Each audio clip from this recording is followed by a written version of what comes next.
Ciao a tutti, oggi parliamo di questa ottica fissa, parliamo del Fujinon XF 90 mm f2R LMVR. Lui sicuramente non è un tuttofare e non è un obiettivo che consiglierei a chi va a comprare per la prima volta un corpo fotocamera, ma potrebbe essere uno di quegli obiettivi che consiglierei di acquistare per magari aumentare la propria creatività. E a breve vi dirò anche perché. Per prima cosa direi di fare una scarrellata della sua scheda tecnica. Se voi sapete già tutto di questo obiettivo, vi consiglio di cliccare sulla linea temporale direttamente dove ci accomodiamo in tranquillità e parliamo di questo obiettivo, di come mi sono trovato a scattare ritratti o anche andare a prendere qualche dettaglio, perché comunque lui ci permette quasi di fare una sorta di macro. Iniziamo subito con la scheda tecnica o saltate direttamente alla parte un po' più tranquilla e parlata. Per prima cosa, appena preso fra le mani, la sensazione che ti dà è quella di qualità. Ha un peso di 540 grammi, abbastanza contenuto ma non super leggero. La costruzione è quasi interamente metallo e trasmette una grande fiducia fra le mani. Montato su un corpo macchina come la XT5 o una XH2 il bilanciamento è ottimo, mentre se lo montiamo su corpi un po' più piccoli come nel mio caso la XT50 potrebbe risultare un po' più sbilanciato in avanti, ma nulla di ingestibile. Inclusa nella confezione ci danno il suo paraluce, che non è per niente male, diciamo che dà anche una sorta di protezione alla lente, ma personalmente parlando non mi fa troppo impazzire. Andiamo a analizzare il suo nome completo: Fujinon XF 90 mm AF2 RLMVR.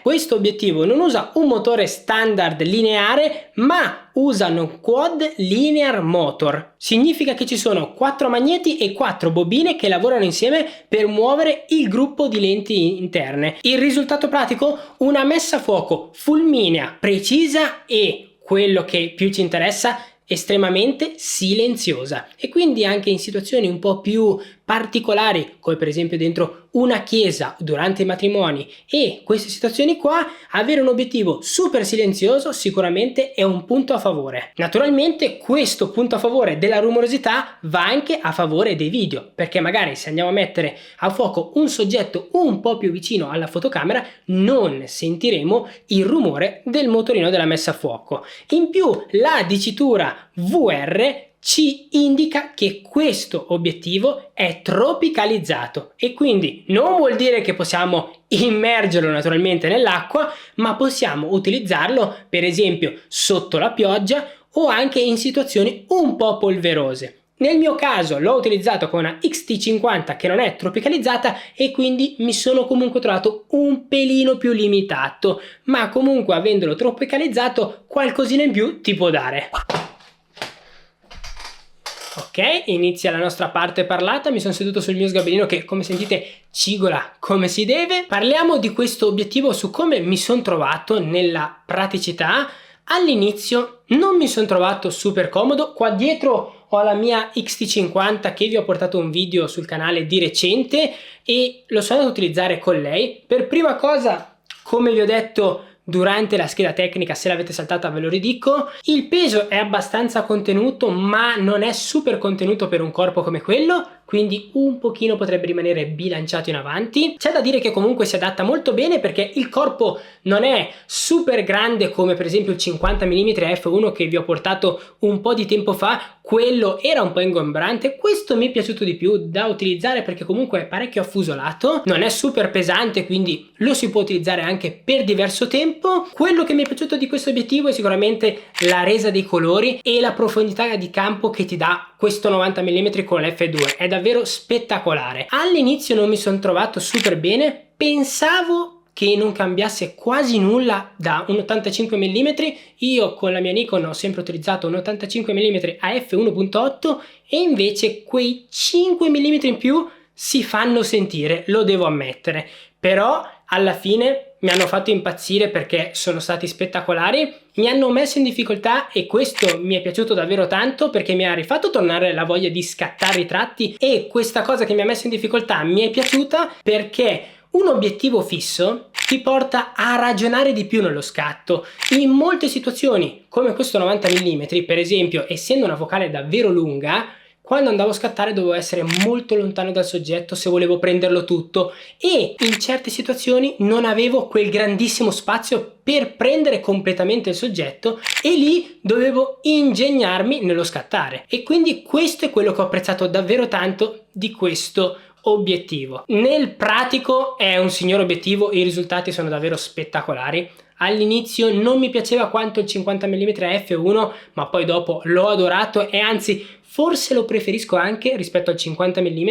Lo sfocato che tira fuori è bellissimo, è morbido, ti riesce a realizzare proprio uno stacco dal soggetto morbido e non netto. È davvero apprezzabile quello che riesce a tirar fuori. Qualsiasi scatto che sono andato a realizzare con lui mi è sempre piaciuto e avrei continuato all'infinito a scattare, e mi ha fatto tirar fuori comunque qualche idea che non avevo da diversi anni. Io prima scattavo prevalentemente portrait perché ho collaborato con aziende anche di abbigliamento, e quindi dovevo ingegnarmi anche sul come creare fotografie diverse, e utilizzavo sempre l'85 mm o il mio 80-200, che è quello super zoom che vi ho portato sul canale diversi anni fa della mia Nikon, ma questo qua, essendo un fisso, ti impone una distanza e quindi ti impone di ragionare in una determinata maniera. F2 super luminoso, quindi anche quando c'è scarsa luce lui lavora comunque bene e ti porta a casa sempre lo scatto. La messa a fuoco non pensavo fosse così precisa, penso di non averla mai sbagliata con lui in qualsiasi situazione possibile. Anche se avevo dei disturbi di qualche oggetto, riuscivo comunque a mettere a fuoco sempre il soggetto che volevo io. Lo consiglio vivamente a chi vuole un'ottica fissa nel proprio corredo, perché avere nel corredo qualche fisso è sempre un'ottima cosa, e vi assicuro che se lo possedete dopo lo andate a utilizzare più che volentieri. Oltre allo sfocato che riesce a tirar fuori, la qualità degli scatti anche a f2 sono spettacolari. Naturalmente il massimo della qualità dei dettagli, della nitidezza, lo tira fuori all'incirca sul 4.5/5.6, lì tira fuori davvero tantissima qualità, ma anche con f2 incredibilmente tira fuori una qualità spettacolare. Un'altra cosa che mi sono accorto: non crea nessun tipo di artefatto, l'aberrazione cromatica è quasi inesistente, viene tranquillamente corretta in automatico dall'obiettivo, si riduce davvero al minimo. E un'altra cosa che mi è piaciuto è che le distorsioni che si presentano su ottiche come queste sono praticamente inesistenti. Se si presentano leggermente, tanto in post produzione possiamo comunque eliminarle, ma vi assicuro che già lo scatto di partenza non ne presenta. Anche per creare clip video non è per niente male.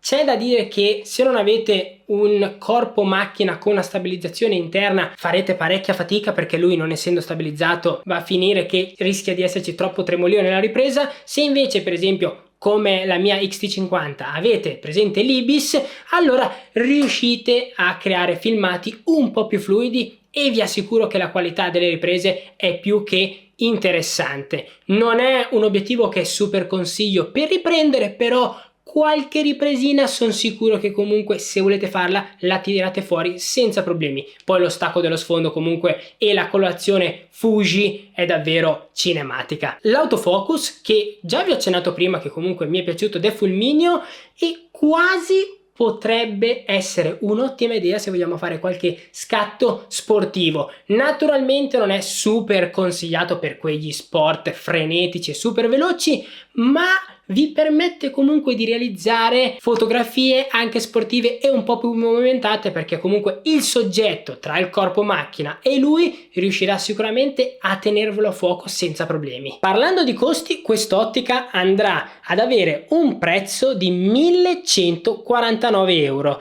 ma su Amazon ho visto che in questo momento che sto registrando è in sconto a 849 euro. Naturalmente in descrizione vi lascio il link se volete andare ad acquistare, così anche da sostenere in maniera completamente gratuita il canale. Fatemi sapere cosa ne pensate di questo 90 mm. Personalmente parlando sono rimasto innamorato di questo obiettivo, mi ha fatto tornare voglia di scattare ritratti, perché comunque ti fa anche ragionare. Lo consiglio non magari se siete agli inizi, perché potrebbe mandarvi un pochino in crisi avere un'ottica zoomata come questa, fissa, che non vi permette in certe situazioni limitanti di scattare, quindi lo consiglio a chi magari ha un corredo e vuole aggiungere un fisso di altissima qualità con un prezzo comunque abbastanza, non super contenuto, però è un prezzo decente rispetto a certi fissi che vanno a costare anche 1500 euro. Fatemi sapere cosa ne pensate sotto in descrizione. Se il video vi è piaciuto vi invito a iscrivervi al canale se non l'avete ancora fatto. Naturalmente trovate anche un bel articolo dedicato su di lui e ringrazio Fuji per avermi spedito questo 90 mm AF2. Ci vediamo qui sul canale con nuovi contenuti video. Ciao ragazzi!